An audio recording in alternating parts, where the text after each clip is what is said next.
So, Monday, 16th of October,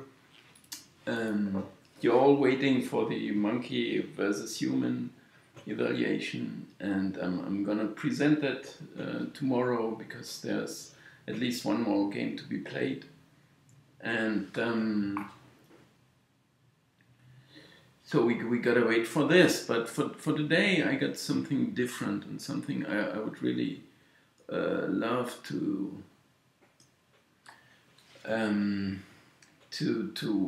get you into this kind of thinking. And it is partly to do with betting and with probabilities and chances developments and things like that as well. So, and you got something to see, so at least to make sure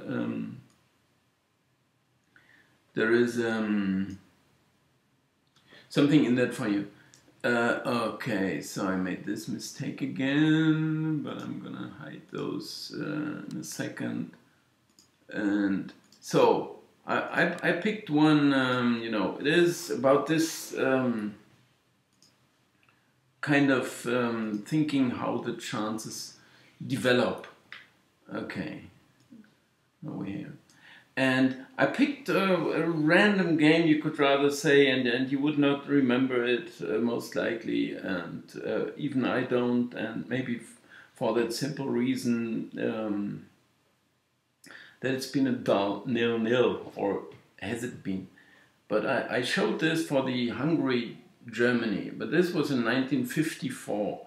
I showed such a graph as well, and I can bring it up here again. And there were some goals, so there was kind of a development in this one. You can watch this video if you like to. So Hungary, this was just to win the trophy. No title here. Germany against Hungary. Who wins the trophy in 1954? But at least there was this. There were some goals, and in this tournament, as I said, there were more than 5 goals and per game. So I mean, who would you wouldn't care about this lack of tension or excitement or in the development that I would like to point out here, and it is a bit more and a bit more behind that and a bit deeper into it. But at least here we did have this chance development. Hungary were favorites to win the cup, and then they even scored a goal here, so it went up. And they scored another goal, but then they instantly conceded one. They were still winning 2-1, and there was 2-2. So it went towards the draw, maybe. So Germany improved their chances because it was 2-2, and the game went on. So of course their chances are improving. This is Hungary to win the title, so this one went down, this one went up, and then all of a sudden Germany scored a goal. And with this goal, the chances went from 42%, let's say, to 90% maybe. And then they closed in, so they won the title. This was development chances, things like that. And but this is still not what I really would like to point out.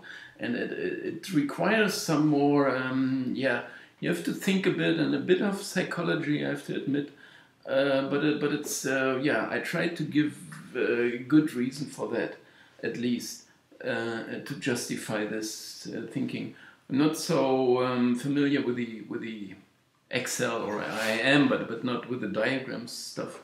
So it's just Datenreihe 1. So this means this is winning percentage, draw percentage, loss percentage. So I took those figures from my database simply for a start, first minute.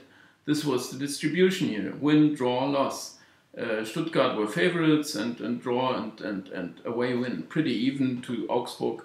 But I was assuming here that the chances developed absolutely regularly. So there was no penalties missed, or whenever there's a goal opportunity, the chances go up for a second. And of course, this is not reflected here. But usually, what you see, when the live betting is going on, right? What you usually see is that they are put on hold, so you can't bet. If there's a dangerous free kick or something like that, you can't bet for this moment because no one would know what would the chances, and you could hardly say when the bet should be settled, right? Because me, for example, if you watch this guy, or I was over the phone, and maybe you experience this yourself, there's sometimes between 1 and 6 seconds even delay between when the pictures come to you, because they go via the satellite and come back, and some go straight to you. So, and I was on the phone sometimes with friends telephoning, and they were watching the same game, and then he said, "Oh, what a chance there!" And he missed it, and I said, "Oh, shut up, man! I have this chance at 3 seconds later." So I got angry, so I said no more information about it because I want to watch the game myself, and not 3 seconds before that the action comes. He says, "Oh, there's a header almost in," when I see it, okay, and so on. So this kind of delay would also mean you can't, you wouldn't know what to do about those bets. So market simply says stop. You know, we can't. And also if there's a red card or some discussion, or now we have the video ref in Germany, so they are put on hold. You can't bet for this time because no one knows, is there a penalty? So, and maybe some people would have an advantage sometimes with a second's delay, or they are premature. They are earlier than you, or also with the information, maybe with a referee or whatever, that they could know what the decision will be. But anyway, so you are also protected by that mechanism. But so anyway, the chances would move within seconds and would go up and down, but this is not reflected here. So you just see a straightforward development. And what happened here in this game was no goals. So the chances go regularly down, which would not quite be the case. I mean, you have some ups and downs within a game, and if you put down market prices here per minute, then you would see, okay, 185, 190, 195, and then it goes down to 185 again. So some zigzag here as well, maybe. So, but the question is, would this reflect reality? Or is it just what people think about it? So they think, oh, Stuttgart, they are on attack, so I'm going to bet them, so price goes down. But maybe it's just an illusion. Anyway, you have a straightforward development, and this is it's closing in here to a 0-0 draw. So the draw probability is on a constant rise, and the other two are very regularly going down. Just to show you, maybe, yeah, excitement, no excitement, I don't know how you consider this, but as long as the chances do not flag around, or yeah, up and down, go up and down, and all of a sudden, like in the Hungary, Germany, they went up and then they went down again, and so on. So with these goals, this is what happens, right? And this is actually what I'm trying to explain here. And now we're coming closer. There's this problem with the psychology, let's say, and here is yeah. I gotta pause the video, I gotta pause the... okay, so I have to cut that. Anyway, chances development. Here I was trying to show, without any goals, it is pretty flat lines. Even though they are developing, they are not flicking up and down. So in case there are goals, you can have rapid movements, and here you have very slow movements. And so you could say, well, of course, the supporters of the one side, they would like to see the goal for their side to get the chances go up. But if the other team score, it's going down again. So those supporters are happy anywhere. But this is, we need some excitement in this game. And of course, this is partly the subject here. But in general, this is one of the general issues I'm trying, and fewer goals mean less excitement. But now, this was the example, there was no goal, right? So you have a very smooth development. So this is going from, slowly going down, all the chances for a win, and the chances for the draw are constantly on a rise, so they are going up. Now, this is just what I'm trying to show, and some, fantasy, some psychology into this. And here is the chances. So the 100% for the draw are almost closing in, and imagine there were a goal, or a goal in the last minute of the game. So the one chance goes down from 100, almost 100% to 0. The other chance goes up from 0 to 100. So this is the most important goal that could come, because it's turning the outcome from 0 to 100. Does it change? I mean, sometimes there's a goal and the final whistle. So no chance, not even the kickoff again. So the game is decided by this one goal. It could be an equalizer or it could be a winning goal. Okay, so this is the most dramatic, if you want so.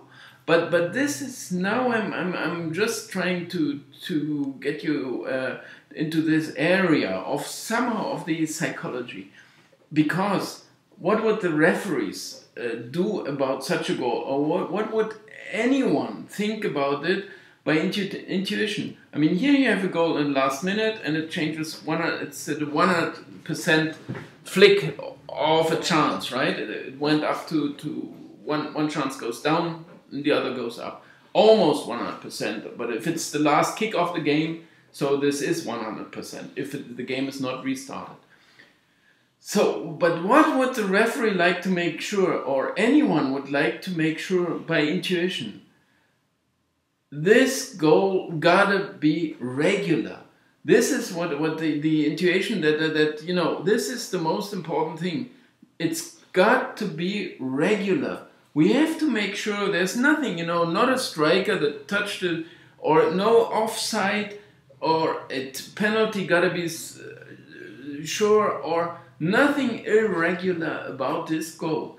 Because you would not, you know, you somehow you arrange with the status quo. You say, this is fine now, we're settling with the 1 point and we are all happy. And if you want to make this change, if you make a decision like giving a penalty, awarding a penalty in this final minute of a game, you know you are deciding the game. You make a 100% chances change from one chance to the other, from the one chance tendency, from the draw to a win. You are responsible as a referee. So you would be very anxious about this. You would be, you know, I gotta be sure this was a penalty. And this is what's happening these days with the video referee. And the general issue here would be, he would rather tend to not award the penalty, or something wrong about this goal, right? If it happens, he knows about this tragedy for the losing team, and that also all the other players, they somehow arrange, and also all the spectators in the crowd, they all somehow arrange with this result. If you make this change, you gotta make sure everything has been perfect around it, about that. So, and this is why, you know, this is final minute, but you can also go 10 minutes back. You also have a rapid development, a quick 80% change of a chance, right? Because you say, okay, penalty 81st minute, but the losing team, it's still 0-0, penalties in, 1-0, so they are almost losing now. And also in this situation, you would be pretty, you know, you just make sure this goal or this penalty is regular, and also this offside, there's no offside or something like that. So they try to find something to justify to not allow a goal. And this is, I mean, this is, you know, no one ever said that about football and about a penalty. They would say, well, this is within the rules, or they say, well, within the area, you know, you should be certain. So this is something they said before the last season, 2016, 2017, as a recommendation to the referees. Rather be certain there is a penalty, that there has been an offense, something that it is a certain penalty. So make sure there is a regular one. The goal you don't want to, simply say, oh, okay, he touched him, red penalty, okay, he may have pushed him, shirt pulling, okay, penalty. So that's what they wanted to stop, but they do not know the real reason for that. And the real reason I'm showing you here, and this is within these two graphs. The one is, this one is closing in here smoothly, so everything's fine, they are all happy. It's also a draw, which is also partly, it's rather a bit easier. You would give a penalty if it's 0-1, and maybe you think, okay, they deserved it, so I'm gonna give it. And if it's a draw, they are all partly happy. Not for the 3 points for a win for this silly rule, but otherwise, they would say, we didn't lose, they didn't lose, so everything fine. Also, the crowd, the spectators, they would not be so angry at each other, if it's a draw. So it's even harder to give a penalty to change from a draw to a win than from a trailing team to equalize. So because this is also a major change of chances, but it's one to balance, to balance the emotions. And this is also a bit, so well, I was trying to point out this for today, and I hope you can, in some sense, maybe you have to think about it for a second, or because no one ever said that, but it's somewhere hidden in these graphs and these two developments here, where this drastic change here, and you would try to avoid it, and within this, let it end smoothly. And also a draw is always, the 3 points per game changed this a bit, because they, yesterday again in Wolfsburg, Leverkusen-Wolfsburg, they said again a point that it doesn't help either side. Yeah, sure, because they are stolen a quarter of a point or a half point, both each. Anyway, okay, so this is into this kind of psychology, and I'm getting back to that at some point, maybe, and try to make sure. Okay, thanks a lot for watching. Bye for now. All the best. See you again.